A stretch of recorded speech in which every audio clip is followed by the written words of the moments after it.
raw. Shimmy, shimmy, yeah, yeah, I like it real raw. Shimmy, shimmy, yeah, yeah, I like it real raw. Shimmy, shimmy, yeah, yeah, I like it real raw. Let me get an encore, yeah, raw. Shimmy, shimmy. Welcome, folks, to another episode of Civil's Woman Crush Wednesday. Today, I'm pleased to be with the homie Stephania. Can you let the folks know a little bit about yourself? For sure, Civil. I'm pleased to be here, right here in this vibe. Like you said, my name is Stephania. Online, you can find me at Steffi So. I have a podcast in conjunction with The Junction. Yep. And so we feature different guests with various journeys and backgrounds where we resonate on a warm conversation and details on their own journeys. Shout out to you also for picking this location, the Socrates Sculpture Park. Yes, we're out here in Queens, my home borough, and we're out here enjoying some artwork on a nice autumn day. This is a nice place to come take yourself out, take someone special out. It's just all this artwork everywhere, and the river is right here gleaming with the city line. Yeah. It's awesome. People who are very spiritual have this like rap to them, like you're a very harmonious like being, right? You want, Right. But it's like, do you ever have to like scrap with somebody? Is there ever that side where it's like, yo, you got to get it popping? I mean, yeah, Because- in the end, I'm human, we all are, and we all deserve to express our emotions, whatever color they are, rightfully so. So whenever that button is pushed, yeah, I right away just kind of react because I allow myself to experience every emotion I feel. But through the ways I've practiced my life and the things I've brought into my own viewpoint, it's very different now. I kind of take a second to be like, why is this triggering me? You know, because if this is triggering me, it means it has some sort of power over me, and that is enough for me to kind of take a step back and cool down. I seen Kurt Franklin one time said something about, somebody said something about his daughter, and he was like, I also got these two 45s in the crib, so I will introduce you to them in the name of the Lord. And I was like, wow. I was like, that is the most gangster shit I've ever seen in my life. Yes. We all feel some sort of duality and different perspectives in different ways. So, you know, as a kid, I grew up with this warm climate. I grew up listening to Cash Money, Trick Daddy, Trina.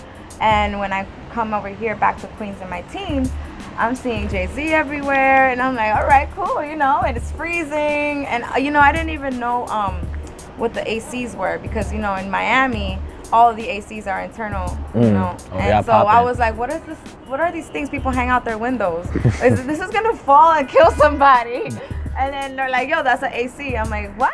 There's a lot of like brujas now, and a lot of everybody's with the stones and stuff like that. Yeah, Do you think it's everywhere. like, do you think it's a trendy thing, or do you think it's like people are really like getting in tune with themselves now and really examining these It's definitely things? one that led to another. I do believe there is a mass shift in consciousness happening right now, and it's been happening for the past maybe into the decade. And because it's been really infiltrated throughout the masses, it's going to turn into a trend. It's going to turn into something everyone is resonating or sees other people resonating on. And so, you know, and we live in a capitalist society right now, and that's going to turn into a marketing ploy. So, you know, everyone's also trying to find some sort of identity, something to fit in. Maybe this is something that resonates to them, and they kind of just follow the trend. Regardless whether it's a trend, whether it's real, authentic or not, I'm grateful it's happening because it's a good trend. Do you study different beliefs and different spirituality, like whether it's religions or different aspects of, do you feel like you study a lot of it? Yes, I do. I do only if I find myself doing something that I think might be a spiritual belief or tradition that I don't know about. So Okay. if I begin meditating in the sun, just straight up, because this is something I've done. I just felt inclined to be in a full, I have access to my roof, thank you, Lord. Out here in New York, we climb our roofs illegally, you know? Yeah. So I have roof access, and I come out, and I just take in that sun, and I was intuitively led to do that, right? So I started doing it, and I'm like, why am I doing this often? And I Google all of this, and come to find out, it's a Taoist practice that's been happening for thousands and thousands of years. And then I found out not just the way I was doing it, but different ways to do it times of the year, and the benefits you actually get from it. So my own practices lead me to reading about different practices, and I don't really discriminate or say, oh, I was only brought up on this, because I mean, we're all made up of so many different colors. It's a different time right now. I take what I resonate with, and I run with it. I feel that. Is there something, a specific, like, spirituality that's like super interesting? Anything recently that you come across that an aspect, whether it was like religion or spirituality, that you were like really drawn to or fascinated by recently, that you're like, wow, this is like really interesting and different? metaphysics and sacred geometry, these things, although many might see them as very trendy right now, the fact that it is trending is that more information about these things are surfacing. And so, I went into a K-hole and I kind of looked up some topics on sacred geometry and metaphysical aspects of it. And I was blown away by this new thing. I forgot the exact name, but if you were to get a metal sheet and just kind of pour some sand or some baking powder or some flour on top, and you play from a speaker under this metal sheet, you play every decibel audible to the human ear, it creates sacred geometry shapes by itself. Wow. Yeah, and that's sound. So sound has these shapes embedded in it as a fact. And that blew my mind because, shapes and sacred geometry, like this is something that it lives microscopically. If you look through a microscope, a lot of these organisms have these shapes, and now I find out that it lives in sound as well. I mean, it's mind-blowing. So that's a new spiritual aspect I'm kind of digging into.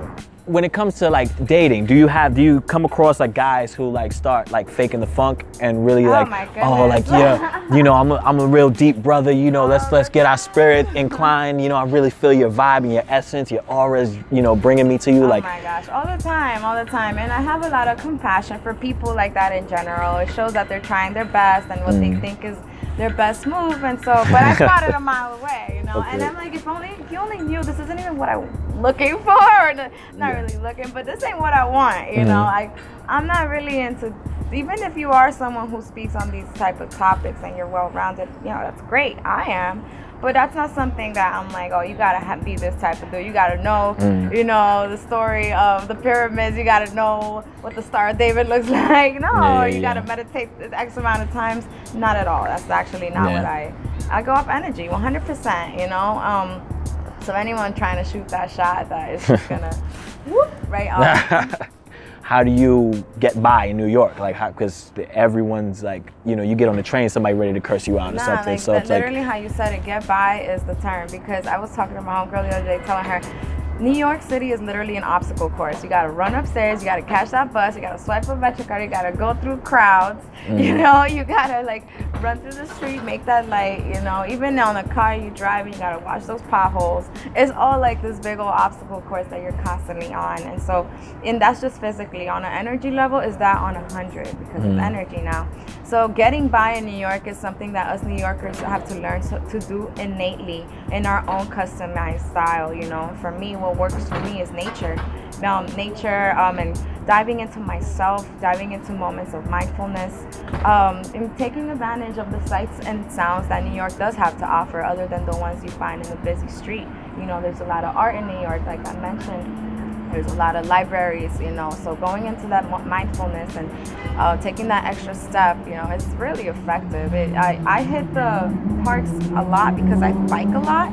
So out here in New York, you could bike a whole river, you could bike through the bridges, so keeping yourself active. So although we do have to have something to keep ourselves sane, it's something that always keeps us connected to spirit, So as New Yorkers, we're always going to be connected on a soul level, kind of like because we have to. You've forged like a really solid impact with your audience and with women, and you've been able to resonate and really speak to them and been a really powerful voice. How did that come about, and how does it feel? It's a feeling that I discover every day. Like, it's a new feeling to me all the time because I'm still not used to that.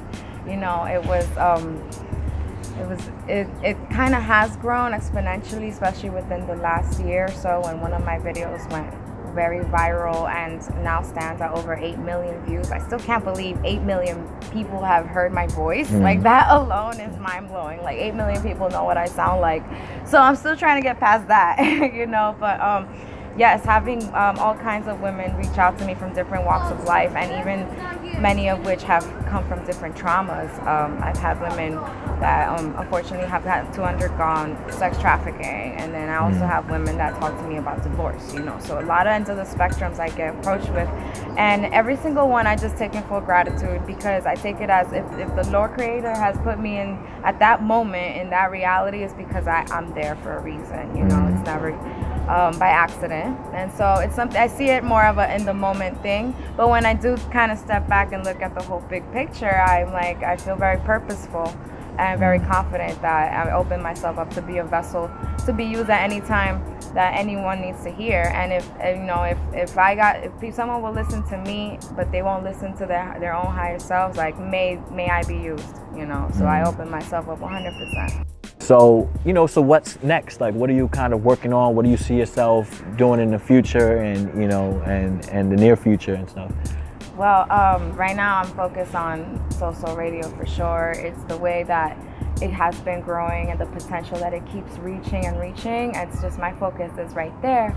And this wonderful team of creatives we put together is just even more of an affirmation for me. So that's where I'm going. I'm trying to streamline the show as to however it's supposed to manifest in, the highest will. But apart from social radio and all things that are soul, I also work with children, and that's huge for me. That's like my passion. It's what I do with my 9 to 5. So we take children out to college tours that can't afford it, all paid for. We take them to day camps where once again a lot of impoverished communities can't afford to send their kid out to a 3-day camp, and give them that experience. So I want to take that on and maybe like one day have an effect in the school system. Like that's kind of like my life goal. Like apart from the many souls that are down to reach out to what I have to say, like I look at the kids and I look at the school system and I'm like, I need to like have a way in some way, shape, or form. If I'm alive in this vessel, how can I help change that? Because it's the kids every day. The kids are always going to be our future. Definitely looking forward to seeing what you have next in store. And Steffi Soul, yes, at the IG. Soul, that's where you'll find me for sure. And we'll have that like right here or somewhere on the camera. You could talk to her, reach out, build, check out Soul Radio. And we're gonna wrap for today. Thank you. Enjoy. This is awesome. Thank you. Y'all gotta come check out Socrates Sculpture Park. It's fun. Word. You're gonna get some points right here. This is a good spike. Nice romantic. It's still fall.